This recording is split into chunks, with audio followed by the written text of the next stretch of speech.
आपला व्यवसाय कुठलाही असो त्याला योग्य ग्राहकांपर्यंत पोहोचवण्यासाठी आम्ही नेवास्कर न्यूज सोबत आपली जाहिरात करा। आपल्या व्यवसायाबद्दल अधिक लोकांपर्यंत माहिती पोहोचवण्यासाठी आम्ही देत आहोत तुम्हाला एक उत्तम पर्याय। आजच संपर्क करा आणि आपल्या व्यवसायाला एक नवीन उंचीवर नेऊन ठेवा। आम्ही नेवास्कर न्यूज, नेवास्करांच्या हक्काचं व्यासपीठ। तोफखाना पोलीस ठाण्याच्या हद्दीत सुरू असलेल्या बेकायदेशीर मावा बनवणाऱ्या कारखान्यावर विशेष पोलीस पथकाने धाड टाकली असून या कारवाईत 4 संशयितांना ताब्यात घेण्यात आलं असून जवळपास 2,90,000 रुपयांचा मुद्देमाल जप्त करण्यात आला आहे।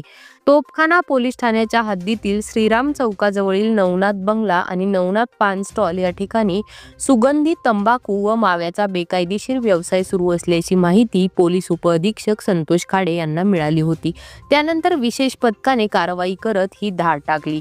या कारवाईत गोरक्षनाथ संजय मुर्तडक यांच्यासह अन्य 3 आरोपींना ताब्यात घेण्यात आलं आहे। त्यांच्याकडून मावा तयार करण्यासाठी वापरल्या जाणाऱ्या 2 मशीन, सुगंधी तंबाखू आणि तत्सम पदार्थ असा एकूण 2,79,000 रुपयांचा मुद्देमाल जप्त करण्यात आला आहे। ही संपूर्ण कारवाई पोलीस उपअधीक्षक संतोष खाडे यांच्या मार्गदर्शनाखाली सहाय्यक पोलीस निरीक्षक राजेंद्र वाघ व त्यांच्या सहकाऱ्यांच्या पथकाने केली। सध्या या प्रकरणी तोफखाना पोलीस ठाण्यात गुन्हा दाखल करण्यात आला असून पुढील तपास सुरू आहे। तोफखाना पोलिसांनी उघडकीस आणलेला हा मावा कारखाना काही काळापासून परिसरात सुरू होता अशी शक्यता आहे।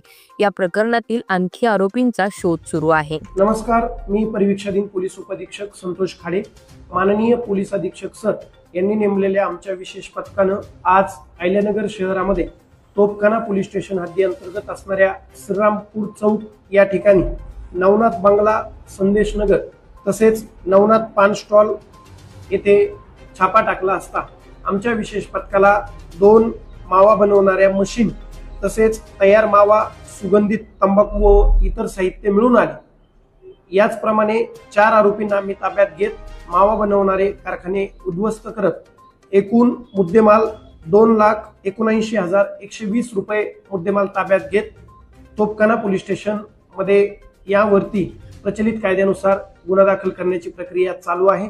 ही कारवाई जिल्ह्याचे पोलीस अधीक्षक माननीय श्री सोमनाथजी गार्गे सर यांच्या मार्गदर्शनाखाली तसेच निर्देशाने चालू आहे।